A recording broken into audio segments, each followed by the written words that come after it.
Spinelli, you don't completely understand what is going on here. I understand that much time away from you might have been too much for your spouse. No more photos right now, thank you very much. There'll be plenty of time when Ask Manlanders is greeting his adoring public and handing out signed copies of his book. Quinn, I'm gonna need a minute with my wife. Oh, Alone. Of course. Go look after Trixie. Maxie. Whatever. But make it fast, okay? I'll set everything up here. Hey, how you holding up? Oh, aside from completely failing to keep you anonymous and ruining any chance of getting Nina to hire me again, I'm doing peachy. Max, look, when Spinelli accused me of having an affair with Amy, the only thing that mattered to me was that the world knew that I would never do that to you. Okay? You're the only woman that I love. You're the only woman that I ever will love, and I didn't want you to doubt that for a minute. Okay, Quinn says that some people are asking to talk to you. Well, your adoring public awaits. I'm just gonna go take care of them and we'll get out of here, right? Easy piece of cake. Not really. You might be the face of the brand, but it's Amy's advice. And if that ever gets out... It won't. No, we're just gonna make sure it doesn't, okay?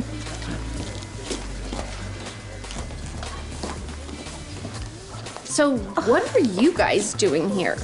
Meeting your father's new guru, except we've known him all along. Why didn't you tell us? Nathan turned to a nurse to be his manager. Astounding, I know. Some nurses have business smarts even though we empty bedpans. Well, I needed somebody that I could trust, somebody who'd work hard to protect my identity and work hard on my behalf, and that person was Amy.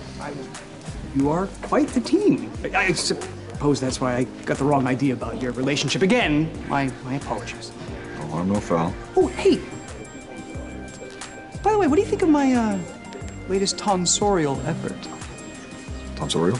He means... My beard.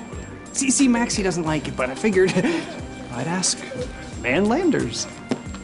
Well, I'm gonna have to go with Max on this one. Not your best look. Really? That's odd. Since you're the one who told Beardless in Portland to grow it out.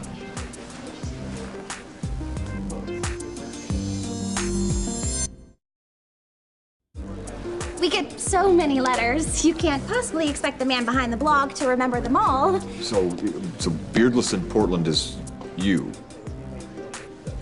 Well, I mean, of course I encouraged it, but I can't be expected to know what a beard looks like on any one person in particular.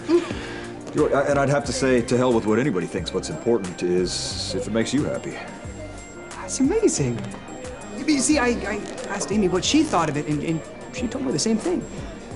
Almost word for word. You two really are in sync. Can we borrow the man of the hour for a moment? Yeah, sure. Excuse me.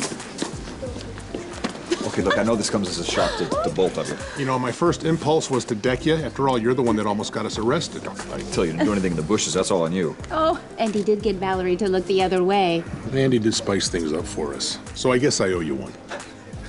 We got several copies to give as Christmas presents. Okay, time to go. I've shared my wonderfully talented husband long enough. Okay, let's go. Okay.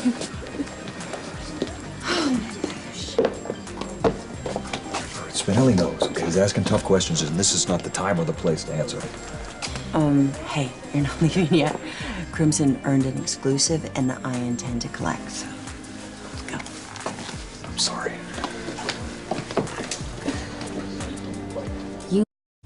To the one and only Ask Manlanders. You're here. Your spouse appears surprisingly comfortable in the spotlight. Are you implying that's a bad thing? Well, I implied nothing. Please, you hate this whole thing. Hate is a very strong word. I simply have misgivings. Okay, well, keep those misgivings to yourself. I happen to know the proceeds of this book go to a really good cause. It's win-win for everyone. Including you, Maximista?